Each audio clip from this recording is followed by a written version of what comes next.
एक बार एक भिखारी किसी किसान के घर भीख मांगने गया। किसान की स्त्री घर में ही थी। उसने चने की रोटी बना रखी थी। किसान जब घर आया उसने अपने बच्चों का मुख चूमा। स्त्री ने उसके हाथ पैर धुलाए। उसके बाद वो रोटी खाने बैठ गया।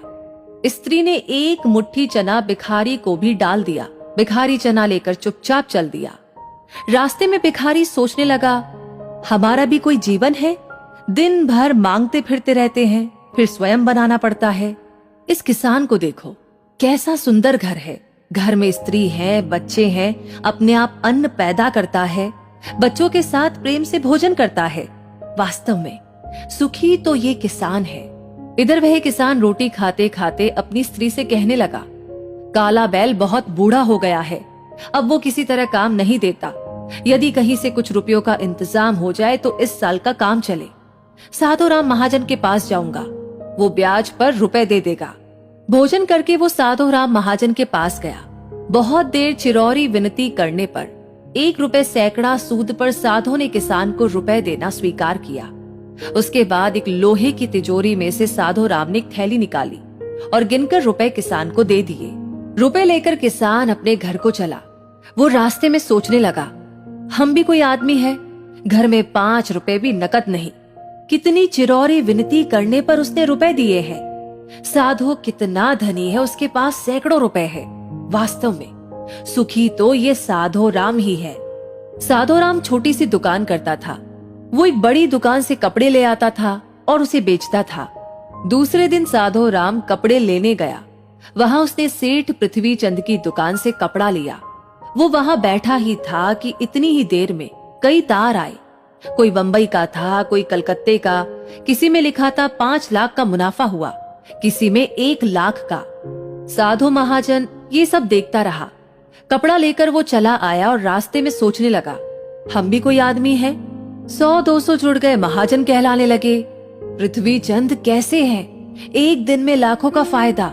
वास्तव में सुखी तो ये पृथ्वी चंद ही है। उधर पृथ्वी चंद बैठा ही था कि इतने ही में तार आया कि 5 लाख का घाटा हुआ। वो बड़ी चिंता में था कि नौकर ने कहा, आज लाट साहब की राय बहादुर सेठ की यहाँ दावत है, आपको जाना है, मोटर तैयार है। पृथ्वी चंद मोटर पर चढ़कर राय बहादुर की कोठी पर चला गया। वहां सोने चांदी की कुर्सियां पड़ी थी। राय बहादुर जी से कलेक्टर, कमिश्नर हाथ मिला रहे थे। बड़े बड़े सेठ खड़े थे। वहां पृथ्वी चंद सेठ को कौन पूछता?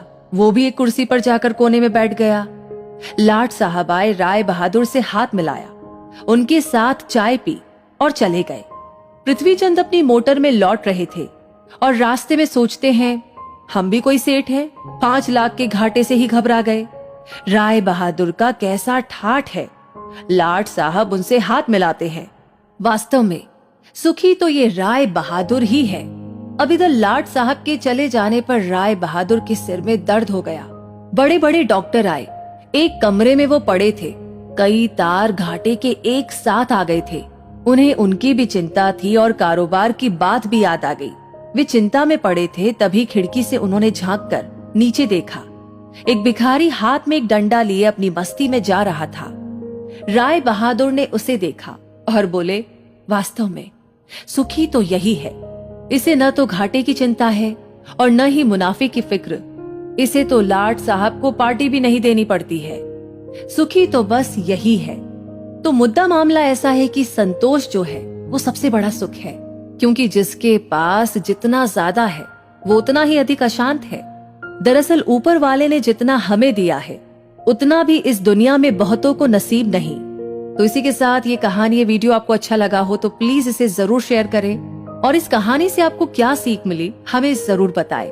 और ऐसी ही वीडियोस आगे भी देखते रहने के लिए हमारे पेज को फॉलो करना न भूलें। धन्यवाद।